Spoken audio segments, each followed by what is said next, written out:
Ya, baik. Bismillahirrahmanirrahim. Assalamualaikum warahmatullahi wabarakatuh. Waalaikumsalam Waalaikumsalam warahmatullahi warahmatullahi wabarakatuh. wabarakatuh. Innal hamdalillahi nahmaduhu wa nasta'inuhu wa nastaghfiruh wa na'udzu billahi min sururi anfusina wa min sayyiati a'malina. May yahdihillahu fala mudhillalah wa may yudlil fala hadiyalah. Asyhadu an la ilaha illallah wahdahu la syarikalah wa Oke, asyhadu buka. anna Muhammadan abduhu wa rasuluhu la nabiyya ba'dah. Allahumma shalli wa sallim ala nabiyyina Muhammadin wa ala alihi wa ashabihi ajma'in amma ba'du. Ya ayyuhalladzina amanu taqullaha haqqa tuqatih wa la tamutunna illa wa antum muslimun. Qalu subhanaka la ilma lana illa ma 'allamtana innaka antal alimul hakim. Yang sangat kami muliakan Pak Kiai kita, guru kita Pak Kiai Haji Soekardi. Terima kasih atas pembimbingannya yang luar biasa.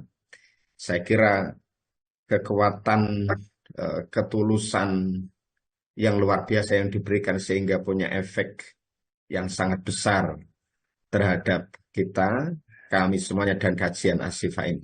Mudah-mudahan Allah karuniakan usia yang panjang sekaligus penuh dengan keberkahan. Kemudian Pak Kiai kita juga, Prof. Abu Faras, rasa-rasanya tadi kita ingin berlama-lama dengan beliau untuk menyimak kajian yang menurut saya sangat sangat menarik. Eh, Profesor itu memang orang yang ahli di bidang profesinya, tetapi simpul-simpul ilmu itu sebetulnya sudah kunci-kuncinya sudah dipegang. Sehingga mau dikembangkan kemanapun, itu kemudian bisa. Lebih-lebih kemudian ada kajian-kajian Islam yang kemudian diperdalam, maka akan semakin kuat, semakin bagus, sekaligus analisisnya itu semakin semakin mantap dan dalam.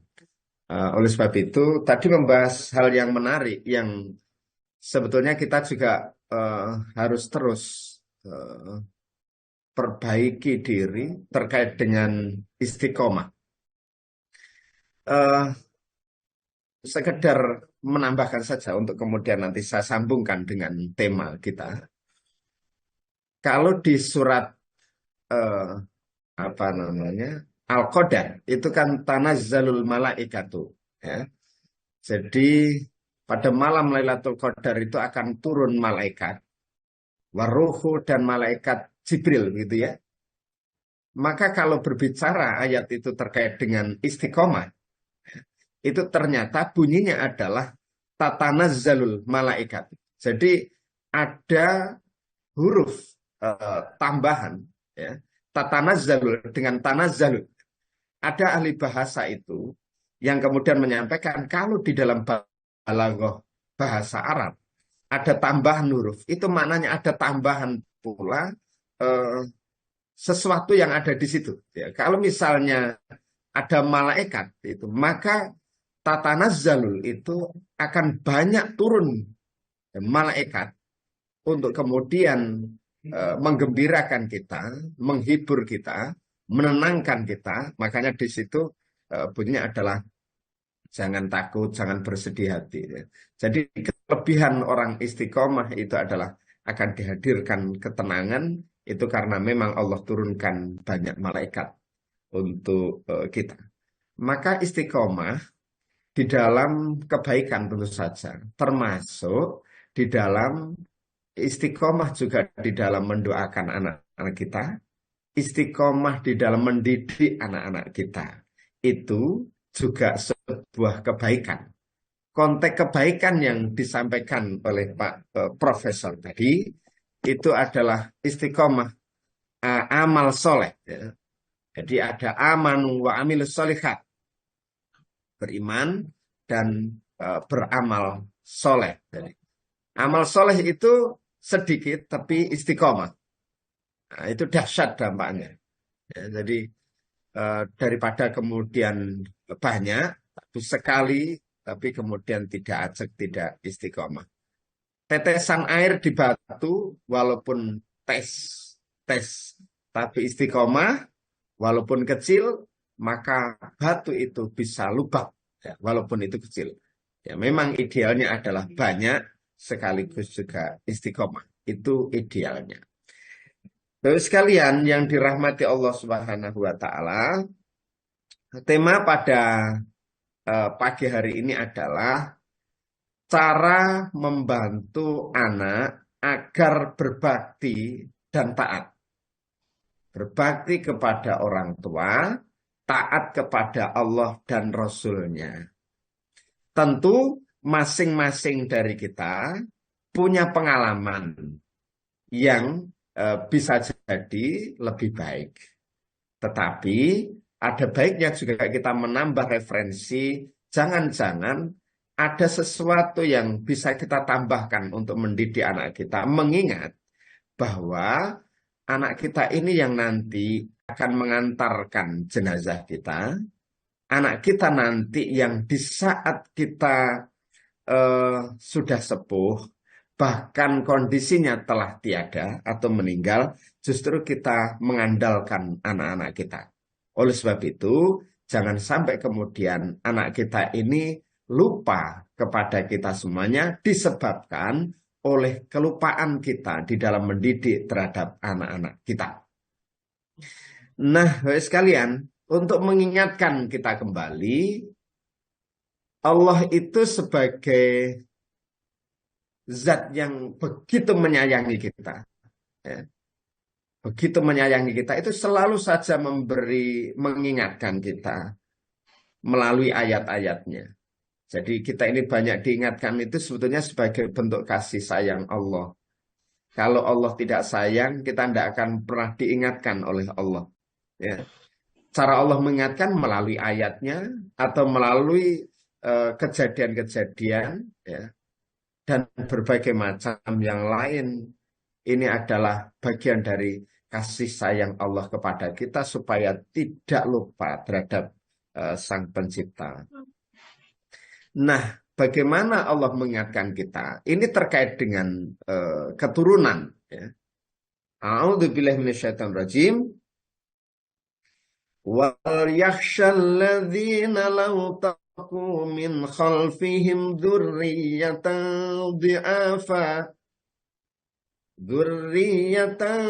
dhi'afan khafu alaihim falyattaqullaha wal yaqulu qawlan sadida. Ada yang bisa membantu terjemahkan, Bu? Injih Ustadz, siap. Bismillahirrahmanirrahim. Dan hendaklah takut kepada Allah orang-orang yang seandainya meninggalkan di belakang mereka anak-anak yang lemah. Yang Ya, mereka cukup di situ dulu, Bu. Oke, ya. Anak-anak yang lemah. Bapak Ibu sekalian, kalau kita membaca tafsir Ibnu Katsir, kemudian juga tafsir Jalalain, sekaligus tafsir Al-Misbah, apa namanya, tafsir Al-Misbah itu berarti Quraisy Shihab itu, Pak Kiai Quraisy Shihab, itu hampir senada. Ini adalah membicarakan terkait anak, ya. Yang kedua adalah selain anak itu menyangkut anak yatim. Ya, jadi orang-orang yang orang tua itu diharapkan, ya, dianjurkan untuk tidak sampai menghadirkan anak yang dalam kondisi lemah. Maka supaya tidak lemah, maka orang tua tentu saja harus kuat. Pada konteks ketiga, pemahaman saya dari ketiga tafsir ini arahnya memang adalah rata-rata menyangkut, yang sebagian besarnya menyangkut ekonomi, kesejahteraan hidup dalam konteks ekonomi dari ketiga tafsir ini. Tetapi tentu saja maknanya tidak sekedar ekonomi. Lemah itu bisa saja dimaknai sebagai lemah dalam konteks iman, lemah di dalam akhlak.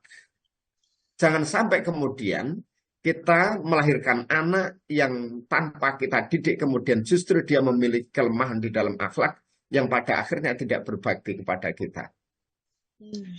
Nah, kemudian konteks lemah ini maka apakah hanya menyangkut ekonomi saja?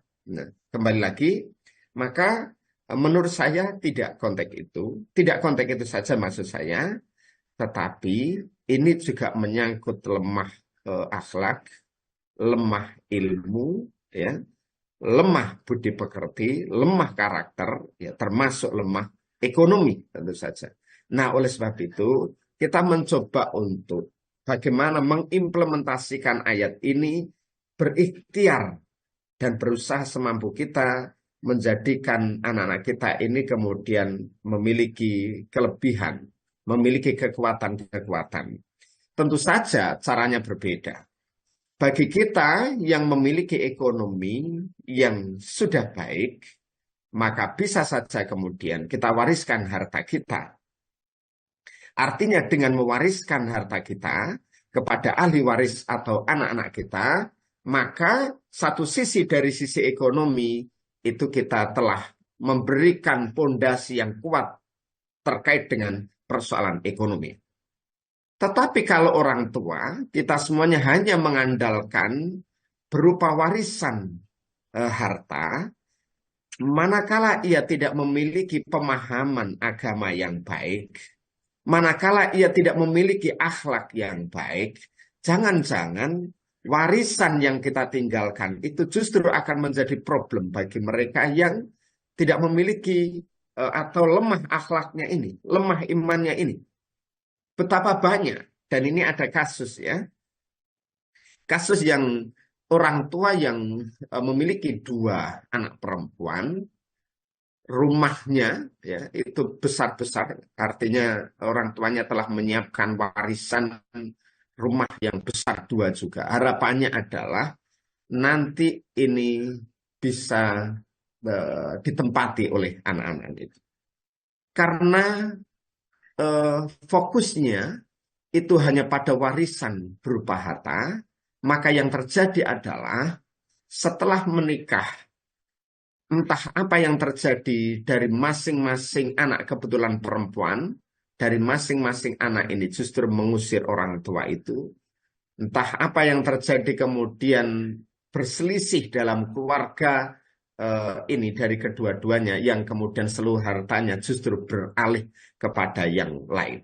Maka konteks ini tentu saja kita sebagai orang mukmin jangan sampai lemah ya, iman, lemah ilmu ya, tetapi harus kita kuatkan yang namanya iman, ilmu, dan berbagai, termasuk juga akhlak. Nah, lalu bagaimana jika orang tua tidak punya harta yang bisa diwariskan? Saya termasuk yang bersyukur karena orang tua tidak mewariskan berupa harta, tetapi yang saya ingat saat itu adalah, Munahar, anakku, Bapak Ibu tidak punya sawah, tidak punya tanah, ya, tapi berangkatlah ke Surabaya untuk sekolah. Bapak Ibu hanya bisa memberikan bekal berupa transport ya, untuk sampai ke Surabaya. Sekaligus Bapak Ibu hanya bisa mendoakan saja, mudah-mudahan nanti mendapatkan keberhasilan.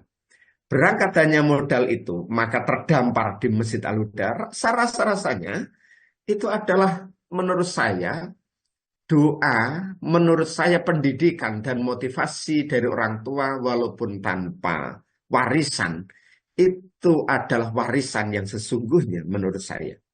Nah, oleh sebab itu, inilah yang perlu kita bekalkan kepada anak-anak kita. Syukur-syukur kalau kemudian selain ilmu, selain agama, selain juga akhlak, selain keteladanan, juga bisa kita wariskan harta kepada mereka semuanya. Maka ini perhatian Allah kepada kita. Hendaklah kita ini takut kepada Allah seandainya meninggalkan di belakang kita semuanya ini anak-anak yang lemah ya. Kemudian Ibu bisa dilanjut. Atau saya lanjutkan enggak apa-apa? Yang mereka khawatir terhadap kesejahteraan mereka. Ada, Bu? Ada Ustaz, Oke, ada silakan, Ustaz. Bu. Oke, silakan. Yang mereka khawatir terhadap kesejahteraan mereka. Oleh sebab itu, hendaklah mereka bertakwa kepada Allah, dan hendaklah mereka mengucapkan perkataan yang benar. Masya Allah. Ya. Ini kembali lagi Allah mengingatkan kita semuanya untuk bertakwa kepadanya. Karena memang takwa ini kunci hidup, Bapak sekalian. Kunci mendidik anak itu takwa, Bapak Ibu. Kunci hidup, kunci bekerja itu sebetulnya juga takwa, Bapak Ibu. Kunci menjalani keluarga itu takwa. Artinya konteks secara umum adalah kunci hidup di dunia itu takwa dan kunci hidup di akhirat itu takwa. Makanya Allah Subhanahu wa taala itu banyak mengingatkan kita untuk senantiasa bertakwa. Nah, Bapak sekalian yang dirahmati Allah, ini adalah menyangkut kasih sayang Allah kepada kita untuk banyak mengingatkan jangan sampai kita meninggalkan keturunan yang lemah. Nah, berikutnya supaya tidak menjadi lemah, Bapak sekalian, lemah di dalam berbakti kepada kita, lemah akhlak maksudnya, lemah ketaatannya kepada Allah dan lemah dalam konteks apapun, mari kita mencoba untuk membantu anak-anak kita agar berbakti. Ya. Konteks membantu ini adalah konteks mendidik sekalian. Tetapi kalau kita memahami bahwa ketika anak sedang kita nasihati itu dalam rangka membantu mereka supaya berhasil dalam konteks hidup, maka bolehlah kita membaca hadis yang diriwayatkan oleh Tabrani ini ya. A'inu auladakum alal birri man sya'astakhrajal uquqa miwalati. Bantulah anak-anakmu agar berbakti. Barang siapa yang mau melakukannya, ia dapat mengeluarkan sikap kedurhakaan dari diri anaknya. Jadi Rasulullah SAW itu mengapresiasi orang-orang yang banyak membantu anak-anaknya. Tidak enggan untuk mendidik anaknya. Dan pendidikan anak itu tidak hanya tuntas ketika disekolahkan saja, Bapak sekalian. Juga tidak hanya tuntas ketika anak-anak sudah berkeluarga. Tetapi pasca keluarga pun tetap saja mereka anak-anak kita sehingga harus menjadi harus tetap kita bantu bagaimana mereka kemudian tetap berbakti dan juga taat kepada Allah. Ada sebagian orang yang memahami bahwasanya setelah anak kita berkeluarga lalu tanggung jawab itu kita bebankan kepada mereka semuanya. Apapun yang ada itu terserah mereka, mau berbuat baik ataupun tidak baik sudah tanggung jawab mereka. Sekarang kita coba berenungkan Bapak Ibu sekalian. Di saat kita wafat, sementara anak-anak kita sudah wafat, sementara anak kita ini telah berkeluarga Bapak Ibu sekalian. Kita berada di makam. Sementara ada sebuah hadis bahwa idza mata benu adama in qata'a anhu amalahu min salasin shadaqatin jariyatin au ilmin yuntafa'u bi aw waladin sholihin yadullah. Jadi amal anak Adam itu manusia ini terputus ya setelah ia wafat kecuali 3 perkara, sedekah jariyah, ilmu yang bermanfaat, anak yang sholih yang mendoakan. Pertanyaannya adalah, kalau kita kemudian menyebut putus hubungan, putus tanggung jawab setelah anak kita berkeluarga, maknanya adalah berarti kita sudah tidak berharap dong. Setelah kita wafat itu, lalu kita mengharapkan kepada siapa doa-doa itu akan datang. Sementara itu menjadi salah satu instrumen yang nanti akan menemani kita.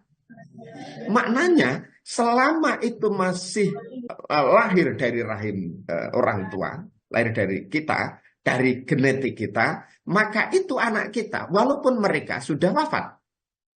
Karena itu setelah kita wafat, bahkan mereka sudah keluarga semuanya, justru doa-doa mereka yang sudah berkeluarga itu, kemudian itu yang kita butuhkan. Lah betapa ruginya ketika itu sudah putus, ya kita tidak merasa perlu mendidiknya, kemudian kita wafatkan, toh kita tidak dapat apa-apa, bukan. Kita justru akan tetap mendapatkan aliran doa kebaikan yang dilakukan oleh anak kita, walaupun anak kita ini telah berkeluarga. Maka itu maknanya adalah mereka yang berkeluarga pun masih menjadi anak kita yang harus kita bantu untuk tetap berbakti kepada kita, taat kepada Allah dan Rasul-Nya. Dan inilah yang kemudian Rasulullah SAW yang ajarkan atau perintahkan kepada kita untuk membantu anak-anak kita supaya berbakti itu. Nah, kemudian berikutnya adalah ini apresiasi yang saya maksud tadi, ya. Rahimallahu walidin a'ana waladahu ala birrihi, ya. Semoga Allah merahmati orang tua yang menolong anaknya agar berbakti kepadanya. Masya Allah. Yang kita butuhkan Bapak Ibu di dalam hidup ini adalah rahmat Allah, ya. Kasih sayang Allah. Tanpa rahmat Allah kita tidak bisa hidup Bapak sekalian. Tanpa rahmat Allah hidup kita ini akan sempit Bapak Ibu. Karena rahmat Allah lah hidup kita ini, pikiran kita menjadi tenang, hati kita menjadi lapang, jiwa kita menjadi tentram. Itu semuanya adalah atas rahmat Allah. Dan rahmat Allah itu akan diberikan oleh Allah Subhanahu wa Ta'ala kepada kita orang tua ini karena menolong anaknya, anak kita semuanya agar berbakti kepadanya. Masya Allah. Lalu bagaimana caranya, Bapak sekalian, supaya kita bisa membantu anak-anak kita? Nah, Bapak Ibu sekalian, kita mencoba untuk tidak berpikir bahasa membantu itu kemudian hubungan, biasanya kalau membantu itu kan antara orang lain yang kadang-kadang tidak ada hubungan darah dengan kita. Ya tentu saja tidak, ya. Apa yang kita lakukan mendidik anak kita itu sebetulnya adalah dalam rangka membantu mereka supaya kehidupan kelak nanti kuat, settle di dalam hidupnya. Itu membantu mereka. Karena anak-anak kita nanti dia akan seperti anak panah saja sekalian. Menurut siapa namanya itu? Khalil Gibran atau siapa itu, ya. Bahwa anak-anakmu itu seperti anak panah saja yang kemudian dia dilesatkan oleh orang tuanya, ya dia akan lari, ya sedemikian rupa, ya kan tidak bisa digandoli kadang-kadang itu. Nah, karena tidak bisa digandoli kadang-kadang, maka itu yang kita perlu membantunya sejak dini. Paling tidak kita tanamkan di situ itu kemudian pondasi yang kuat. Nah, bagaimana yang pertama? Cara membantu anak-anak kita untuk berbakti dan taat. Yang pertama adalah bantu dengan doa ternyata sekalian. Para nabi itu terhadap anaknya itu tidak lepas dari doa. Dan doanya itu, coba kalau kita memperhatikan misalnya Nabi Ibrahim bagaimana menginginkan anak itu. Maknanya adalah sebelum menikah, ya. Kan doa Robbi habli minas sholihin itu, ya. Robbi habli minas sholihin itu pertanyaannya, apakah sudah dibaca oleh Nabi Ibrahim itu setelah punya anak? Ataukah dibaca oleh Nabi Ibrahim sebelum punya anak? Ataukah dibaca oleh Nabi Ibrahim setelah khawatir jangan-jangan anaknya nanti adalah anak yang lemah, Artinya dia sudah lahir dulu, melihat ada gejala-gejala nanti kok agak mengkhawatirkan, lalu berdoa. Nah, saya kira doa ini kita mencoba untuk membayangkan, mungkinkah anak yang namanya Ismail dan Ishak itu bisa sesoleh itu jika tidak ada doa sebelum bahkan punya anak. Atau bahkan lebih jauh lagi, akan berbeda anak yang lahir itu sebelum laki-laki atau perempuan itu menikah. Artinya belum ketemu jodoh.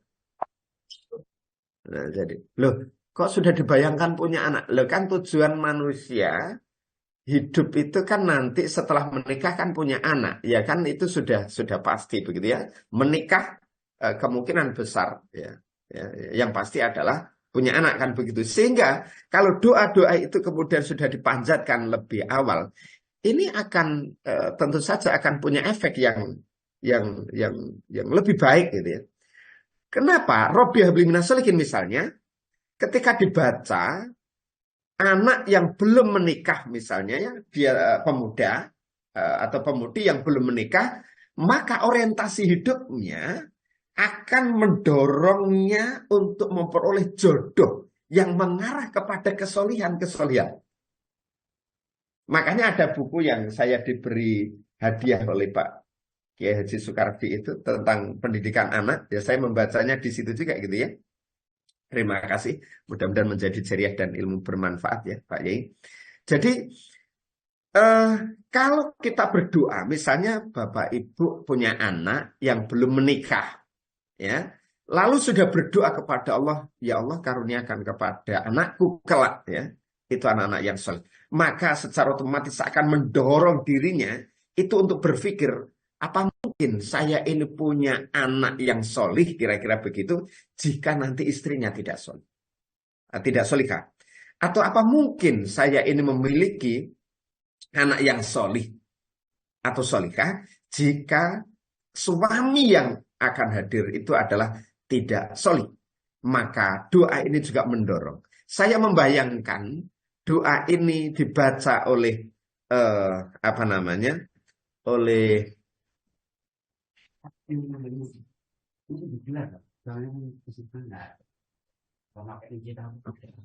pakai mesin saja ya. Oh gitu. Terima kasih. Nah, baik. Ngapunten Bapak sekalian, ini sudah di sekolah ya. Untuk sholat duha itu biasanya kan masjid dengan lapangan. Kebetulan karena ini ada kegiatan, yang lain sebagian makan nanti pakai masjid. Mohon izin, mohon maaf. Bapak sekalian, tadi sampai mana ya? Jadi doa ini idealnya menurut saya adalah dibaca. Bahkan sebelum menikah ya. Syukur-syukur kalau setelah menikah dan belum memiliki anak. Bahkan setelah punya anak dibaca, bahkan anak-anaknya itu juga sudah berkeluarga. Supaya nanti lahir juga cucu-cucu yang solih-solihah. Nah, jadi karena memang di dalam ayat itu saya belum membaca penjelasan kapan Nabi Ibrahim itu membaca. Apakah setelah Nabi Ibrahim menikah, ataukah setelah menginginkan anak, ataukah sebelumnya. Maka konteks Al-Quran itu akan selalu bisa digunakan atau tepat dalam kondisi dan situasi apapun. Doa ini sekali. Ya Tuhan kami, anugerahkanlah kepada kami ya, seorang anak yang termasuk anak-anak yang soleh. Sederhana sekali sekalian, kita tidak menjumpai ayat Al-Quran itu yang Nabi itu berdoa supaya anak-anaknya ini nanti menjadi pinter ternyata. Mungkin kalau ada yang menjumpai Bapak Ibu sekalian, nanti bolehlah disampaikan ke saya. Atau anak yang dia bergelimang harta. Atau doa yang supaya jadi pejabat. Doa supaya nanti kuliahnya masuk ke sini, ke kampus yang terbaik. Tidak ada Bapak sekalian. Jadi doa rata-rata dari para nabi itu. Kalau standarnya Nabi sekalian. Itu berarti standar terbaik.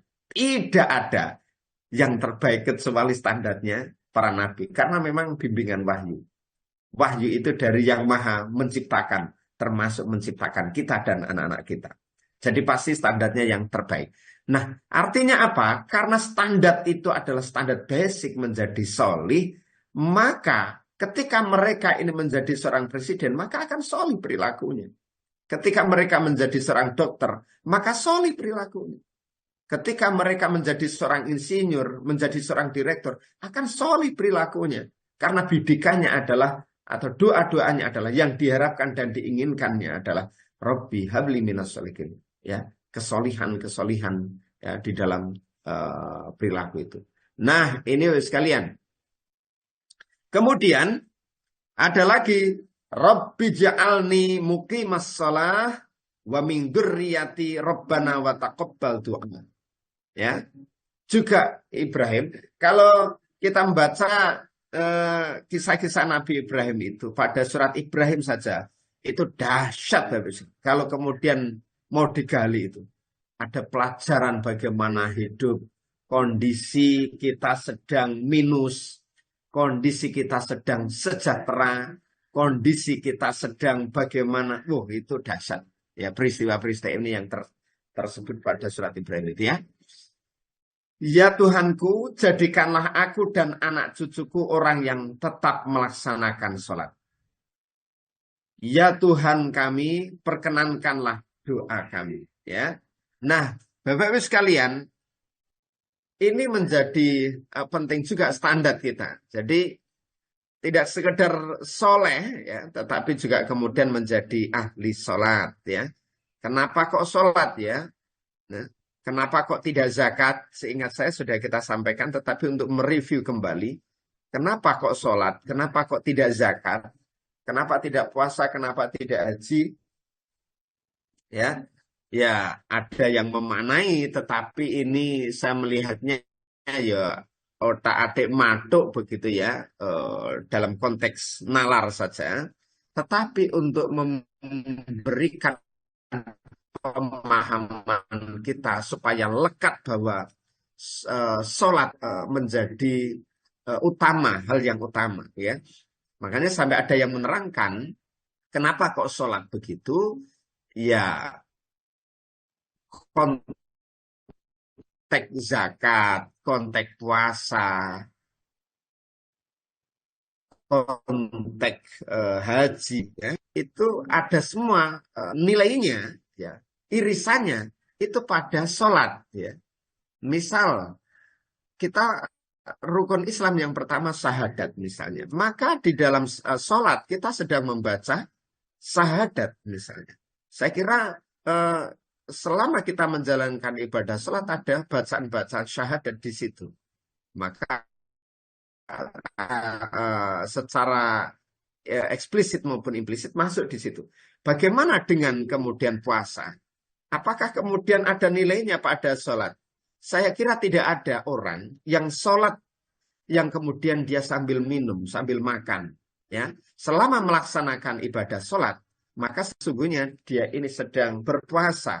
Ya, jangan sampai alhamdulillahirabbil alamin sambil gelek-gelek minum, tentu saja tidak. Maka ada nilai puasa di situ. Nah, bagaimana dengan zakat? Nah, orang di dalam melaksanakan sholat itu mengakhiri sholatnya itu dengan salam. Konteksnya adalah menoleh ke kanan dengan mendoakan mereka, menoleh ke kiri dengan memperhatikan mereka di sekitarnya, untuk adanya perhatian, jangan-jangan di lingkungan sekitarnya itu ada yang belum makan. Maka konteks nilai-nilai itu masuk nilai zakat. Makanya ada yang bilang kemudian, ada orang yang dia ini rajin ibadahnya kepada Allah, tapi terhadap lingkungannya kurang baik. Maka saya kemudian sampai menyimpulkan, tapi ini persepsi saya, orang tersebut adalah dia dia sholat, memulai sholatnya dengan takbir, tetapi tidak mengakhiri sholatnya dengan salam, karena tidak ada perhatian dengan lingkungan sekitarnya. Tapi banyak pula orang yang dia baik terhadap lingkungan sekitarnya, terhadap tetangganya juga baik, tetapi ibadahnya kepada Allah sangat kurang.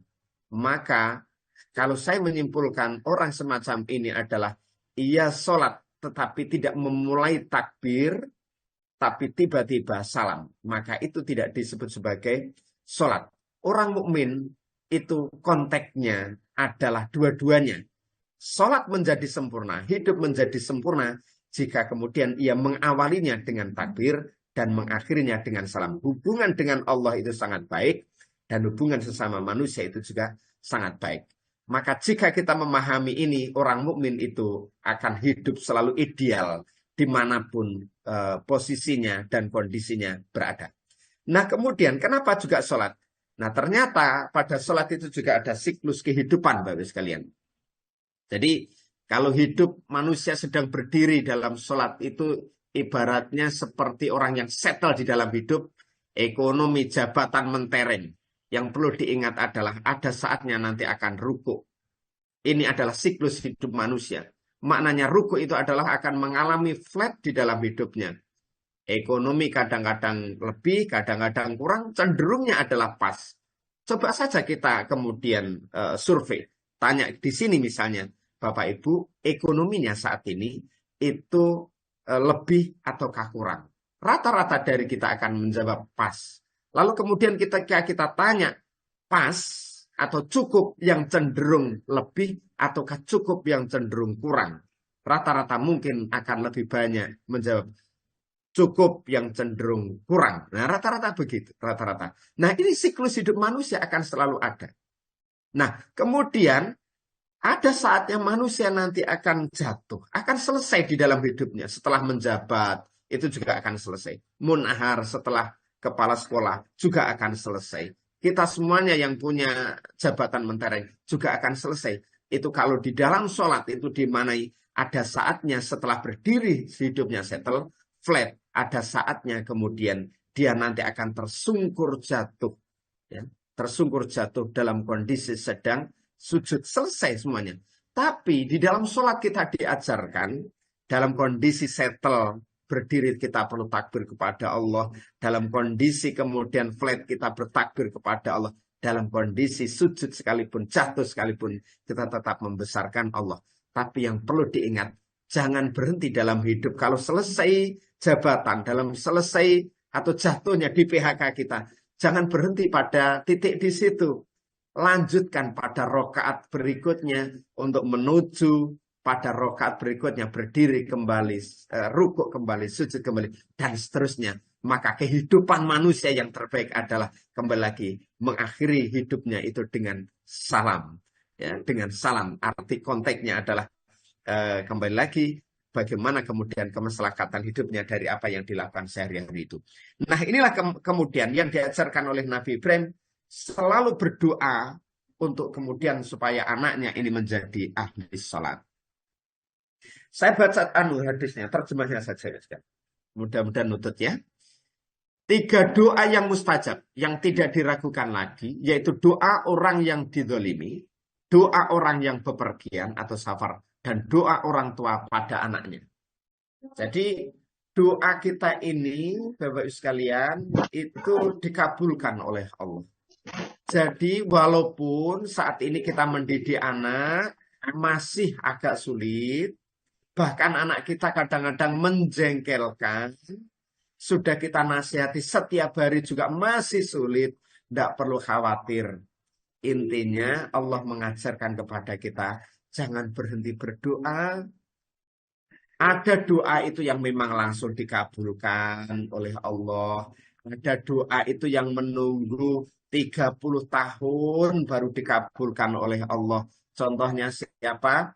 Doanya Nabi Yakub ingin berjumpa dengan anaknya 30 tahun kemudian baru dikabulkan oleh Allah. Kalau kemudian jangan-jangan kalau Nabi Yakub dulu itu berhenti berdoa, mungkin Allah juga tidak akan mempertemukannya. Tapi karena istiqomahnya di dalam mendoakan itu tidak pernah berhenti berdoa, apapun yang ada, syukur-syukur kalau sudah baik. Ya. Yang sudah baik pun harus didoakan, yang terbaik terus menerus. Ya. Jangan-jangan setelah saat ini dia baik, tiba-tiba sepeninggal kita menjadi tidak baik. maka itu fungsi dari doa kita jangan berhenti. Jangan berhenti. Nah, terus kemudian kenapa jangan berhenti berdoa juga? Karena doa itu kadang-kadang dikabulkan oleh Allah setelah kita wafat. Setelah kita wafat, baru kemudian doa itu dikabulkan. Contohnya siapa? Nabi Ibrahim itu doa-doanya, sebagiannya itu adalah doa yang dikabulkan oleh Allah setelah beliau wafat. Apa contoh doanya? Berdoa untuk supaya negeri Mekah itu, Bakkah dulu namanya, itu dijadikan aman, penuh dengan kesejahteraan. Bukankah Nabi Ibrahim saat ini itu tidak menikmati keadaan, kondisi aman dan penuh kesejahteraannya Mekah itu? Maknanya adalah doa itu dikabulkan oleh Allah setelah wafatnya beliau. Oleh sebab itu, banyak contoh-contoh doa ini. Nah, sekali lagi, jangan berhenti berdoa untuk anak kita. Ya Tuhan kami, pada surat Al-Furqan 74, anugerahkanlah kepada kami, istri-istri kami dan keturunan kami sebagai penyenang hati, dan jadikanlah kami imam bagi orang-orang yang bertakwa. Insya Allah ini doa Nabi Ibrahim, Bapak sekalian. Ya, juga seorang suami berdoa untuk istrinya. Ya, untuk istrinya. Walaupun istrinya ini tidak tahu di sini ada nggak istri yang rodok cerewet Bapak Ibu. Nah wajarlah begitu ya. Istri yang banyak. Memang surveinya begitu istri itu, wanita itu, kata-kata yang keluar dalam 24 jam, ya, minus saat tidur, itu kan memang lebih banyak. Ya. Artinya kalau tidak dikeluarkan, itu bisa juga stres itu. Nah makanya kalau kemudian itulah yang menjadi resep dari Umar bin Khattab yang setan saja itu minggir. Setelah kemudian istrinya berbicara, diam, ya, diam. Nah makanya tapi memang ibu-ibu yo nemen-nemen ambek bojone ya. Bojone wis ampun-ampun nih saya disenggerengi wae ya. Ya, anu ya harus diubah Bapak Ibu sekalian, saling memahami ya. Nah, jadi begitu. Nah, itu juga berdoa. Demikian juga sebaliknya. Istri mendoakan suami. Kadang-kadang memang ada istrinya yang solihah, suaminya kurang baik. Suka memukul misalnya. Tapi kalau hadir banyak di pengajian ini, saya punya keyakinan 100% insya Allah tidak ada. Tetapi di lingkungan sekitar kita, itu kan masih ada. Kenapa kok masih ada? Itulah sebabnya muncul undang-undang KDRT itu. Nah sekarang persoalannya yang muncul KDRT itu tidak hanya dari suami ke istri, tetapi ada juga sebetulnya dari istri ke suami. Di saat kemudian istri ini penghasilannya lebih banyak, itu banyak kasus di riset-riset itu begitu. Makanya sebetulnya saling memahami perannya masing-masing. Nah ini kemudian saling mendoakan yang terbaik. Kalau bisa Bapak sekalian, kita ini bersama pasangan, bersama anak-anak, itu bergandengan tangan untuk sampai pada pintu surganya Allah. Ya, yang ini adalah doa-doa dari para nabi kita yang diajarkan kepada kita semuanya. Nah, ini pula yang dilakukan oleh Nabi Zakaria. Dan di sanalah Zakaria berdoa kepada Tuhannya dan berkata, ya Tuhanku, berilah aku dari sisi engkau seorang anak yang baik. Sesungguhnya engkau maha mendengar doa. Bapak Ibu, kembali lagi Al-Quran dalam ayat-ayatnya, di dalam merekam doa para nabinya, itu ternyata tidak menginginkan anaknya ini sukses, konteksnya adalah dunia, tetapi solih, tetapi dalam konteks kebaikan. Artinya ini adalah yang didoakan adalah yang paling mendasar. Nah ini sekalian, jadi sekali lagi jangan berhenti doa, bantu anak-anak kita walaupun masih kecil, lebih-lebih masih kecil, dia remaja, belum menikah atau bahkan setelah menikah, bantu dengan doa-doa kita ya. Jangan sampai kemudian karena jengkel kita terhadap anak kita, kita tidak mendoakan yang terbaik. ya.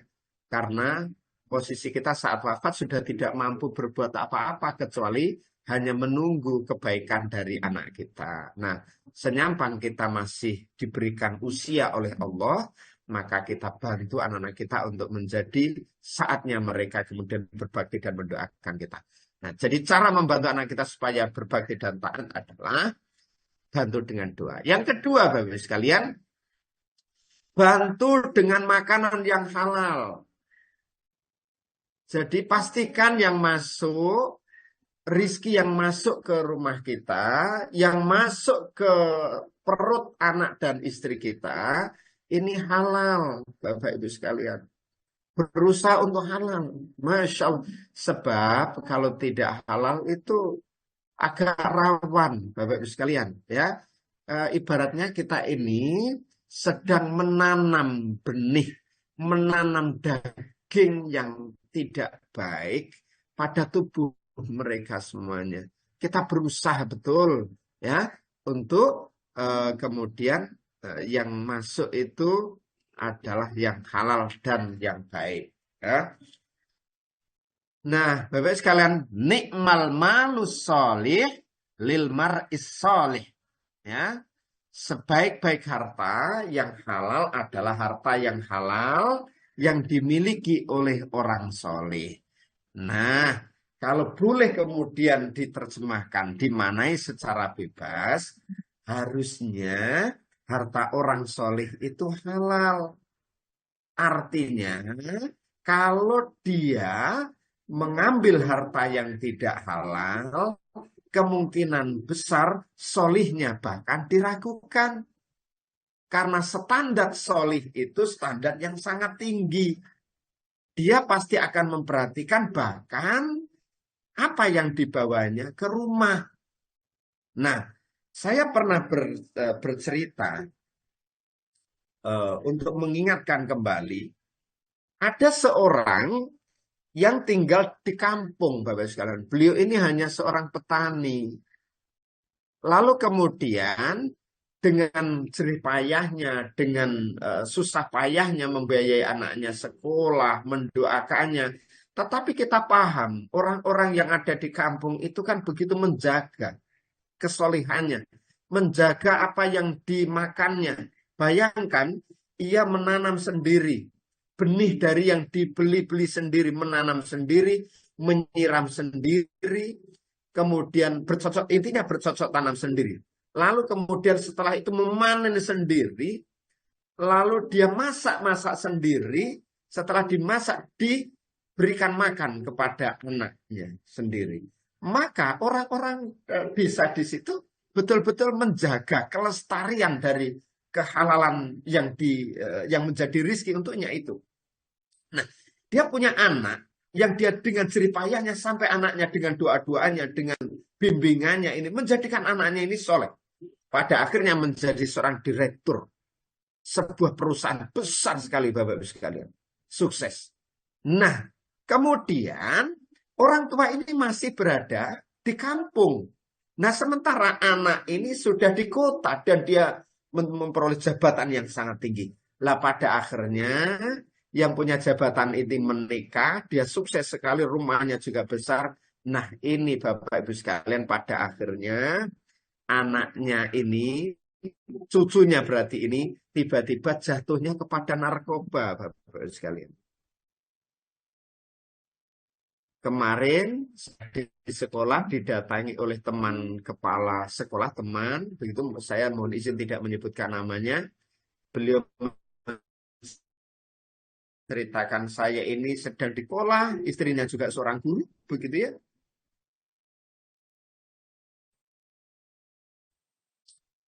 Anak saya ini satu saat, kenapa? Saya bilang, saya mohon arahannya, begitu ya.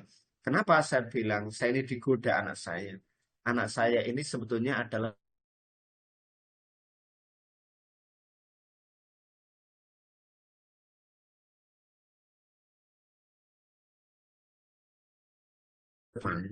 ini faktor anak kita saja. Apakah memang faktor kesalahan anak kita? Jangan-jangan Bapak Ibu sekalian, sekalian, ada selipan rizki yang kurang baik, yang kemudian merasuk atau menyelinap menjadi daging mereka. Maka kita sesungguhnya mungkin juga tidak perlu menyalahkan sepenuhnya kepada anak dengan pergaulan mereka, ya. Tetapi kita mencoba introspeksi diri yang kemudian pada akhirnya kita harus bermuhasabah. Lalu kalau sudah terjadi bagaimana? Ya tetap kita terima keadaan anak itu, apapun yang terjadi sudah kita terima.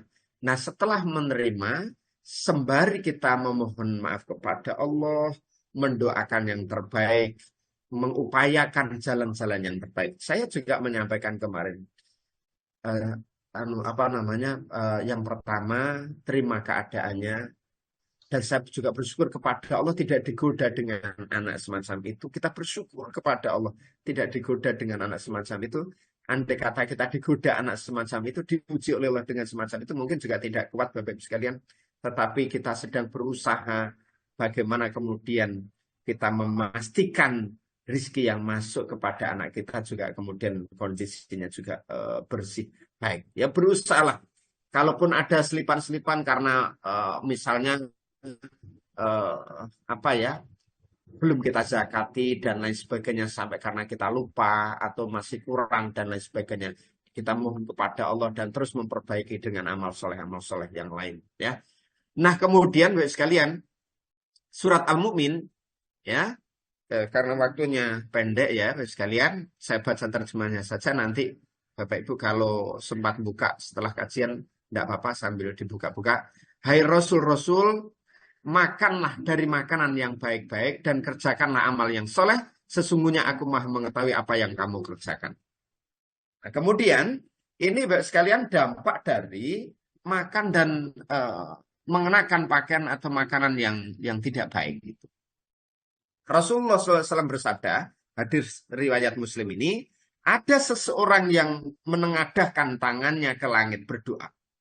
Bayangkan menengadahkan, kita mencoba untuk membayangkan ketika menengadahkan tangannya ke langit dan berdoa, itu kan tampak sungguh-sungguh dan betul-betul berharap. Ya Rabbi, duhai Tuhanku. Sementara makanannya haram, kata Rasulullah, pakaiannya juga haram, dan daging yang tumbuh dari hasil yang haram, maka bagaimana mungkin doanya dikabulkan? Nah, Bapak Ibu sekalian, ya, ini yang kemudian menjadi cara kita untuk lebih hati-hati. Ayo sekali lagi kita membantu anak-anak kita, ya, supaya mereka taat dan berbakti, ya, berbakti kepada kedua orang tua, kemudian taat dan patuh kepada Allah dan Rasul-Nya, yaitu dengan cara membantu mereka tidak memberi makanan yang haram kepada mereka. Nah, Bapak sekalian, waktunya habis ya. Satu lagi aja, nanti bisa dialog dan diskusi, ya. Yang ketiga, bantu dengan pendidikan agama yang baik, Bapak Ibu sekalian, ya. Bantu dengan pendidikan agama yang baik, ya. Berikan pendidikan agama yang kuat kepada anak-anak kita. Bapak Ibu, mungkin ada ingat yang sebelum-sebelumnya kita sampaikan bahwa pendidikan pertama dan utama itu di rumah, gitu. Bapak Ibu sekalian, kita berusaha untuk mendidik anak-anak kita, ya, yang terbaik lah. Nah, kemudian ajarkan mereka tentang ajaran Islam, hukum-hukum agama, dan nilai-nilai agama yang penting. Ajarkan mereka dengan cara yang menyenangkan dan mudah dipahami. Coba kita misalnya membaca surat Luqman, Bapak sekalian. Bagaimana Luqman itu walaupun bukan nabi, walaupun manusia biasalah begitu, tapi dimuliakan karena memang keistimewaan amal, saya kira begitu. Nah, salah satunya adalah ingatlah ketika Luqman berkata kepada anaknya sewaktu memberi pelajaran, wahai anakku, janganlah engkau menyekutukan Allah, sebab tindakan itu adalah kezaliman yang besar. Jadi konteks pendidikan agama yang utama adalah mengenalkan tauhid kepada anak-anak kita supaya mereka tidak menyekutukan Allah, tidak menyembah kepada tauhid. Dan ini juga ada doa Nabi Ibrahim itu pada surat Ibrahim juga itu berdoa kepada Allah untuk anak keturunannya ini dijauhkan dari menyembah tauhid, berhala. Dan berhala era modern sekarang ini itu beda dengan berhala di zaman para nabi dulu. Di zaman sekarang berhalanya itu handphone itu bisa menjadi berhala itu. Dan bisa menjadi kesyirikan bagi kita jika kemudian sampai melupakan diri kita ini kepada Allah. Nah, jangan-jangan ya kita agak kesulitan mendidik anak kita, mungkin masih ada selipan rasa syirik di hati kita, lebih mementingkan yang lain dibanding dengan Allah. Lah, ajaran agama itu sesungguhnya adalah pendidikan agama, maksud saya itu adalah berpuncak pada di mana anak ini dalam hidupnya tidak menyekutukan Allah tetapi bertauhid kepada Allah Subhanahu wa taala. Efek dari tauhid ya, konsekuensi logis dari tauhid adalah dia tidak berharap rezeki kecuali dari Allah ya. Dia tidak beribadah kecuali kepada Allah. Dia tidak memanfaatkan waktu-waktunya yang Allah karuniakan kecuali konteksnya adalah menjalankan amanah sesuai dengan kehendak Allah dan berbagai macam yang lain. Itu konteks agama. Nah, syukur-syukur kalau kemudian Bapak Ibu di rumah sudah dididik dengan agama akhlak yang baik, lalu didorong untuk kemudian disekolahkan yang di situ ada sistem-sistem agama yang baik, maka ini nyambung. Nah, kalau nyambung, maka di sini kemudian akan menjadi ideal. Tetapi kemudian namanya pendidikan itu jangka panjang, Bapak Ibu sekalian. Jadi pendidikan anak itu tidak seperti membalik tangan, langsung plek begitu langsung terbalik, tidak bisa. Jadi itu butuh proses. Makanya muncul kan menuntut ilmu itu dari buayan sampai liang lahat. Karena proses pendidikan itu memang panjang. Lah, tujuan proses pendidikan itu kan semakin baik hidupnya. Lah, orang itu kemudian sekarang baik, besok apakah kemudian menjadi baik? Belum tentu. Maka itulah pentingnya pendidikan. Lah, yang bisa mengontrol itu adalah pendidikan agama. Makanya syukurlah kemudian mungkin background kita ada yang tidak background agama, Bapak Ibu sekalian. Tetapi dengan hadirnya di kajian-kajian semacam ini, kita mendapatkan insight dan wawasan agama yang baik, sehingga ini yang kemudian bisa kita terapkan kepada anak-anak kita. Nah, kemudian ayat berikutnya, ini saya akhiri setelah ini, Bapak sekalian, wahai anakku, ya, dirikanlah sholat dan suruhlah umat manusia mengerjakan yang baik dan mencegah yang mungkar dan bersabarlah terhadap segala yang menimpa atas dirimu, sesungguhnya yang demikian itu adalah salah satu yang diwacana. Ya. Jadi mencegah yang mungkar, melakukan yang baik, bersabar kepada Allah, itu adalah dari pendidikan-pendidikan agama. Kalau kita terus membimbing anak-anak kita untuk menyangkut pendidikan agama dan membantu dengan memberikan makanan yang halal kepada mereka dan senantiasa mendoakan mereka, itu diantara cara membantu mereka supaya berbakti kepada kita ya, dan kemudian taat dan patuh kepada Allah dan Rasulnya. Bapak Ibu sekalian, mohon izin karena waktunya sudah selesai, maka cukup sampai pada 3. Untuk selanjutnya nanti bisa kita kembangkan sendiri pada yang dibaca atau yang dipahami pada konteks masing-masing. Demikian Bapak sekalian, mohon maaf atas segala khilaf. Wassalamualaikum warahmatullahi wabarakatuh.